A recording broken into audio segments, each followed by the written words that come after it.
आज आपण बनवतो इडली सांबर। इथं सांबरसाठी आपण 3 डाळी घेतलेल्या आहेत। तूर डाळ, मसूर डाळ, मूग डाळ स्वच्छ धुवून घेतली।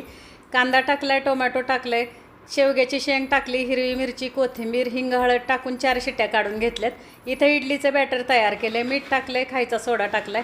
हे बॅटर आपण इडली रवा आणि उडदाच्या डाळीपासून केलेलं आहे। ते पाहण्यासाठी डिस्क्रिप्शनमध्ये लिंक दिलेली आहे, ती तुम्ही पाहू शकता। 10 मिनिटासाठी इडली आपण उकडून घेतली। 10 मिनिट ठेवलेत आपण। छानपैकी इडली आता ही उकडून झालेली आहे।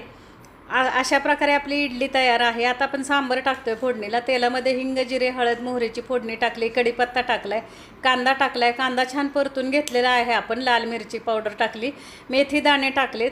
छानपैकी आपण आता हे सांबर फोडणीला टाकतोय। मीठ टाकलेलं आहे, चिंचेचा कोळ टाकलाय, गूळ टाकलाय आणि सांबर मसाला आपण वरून टाकलेला आहे, तेलामध्ये नाही टाकला। अशा प्रकारे आपलं सांबर तयार आहे। मौसूद इडली बरोबर आपण सांबर सर्व करतोय। धन्यवाद मंडळी।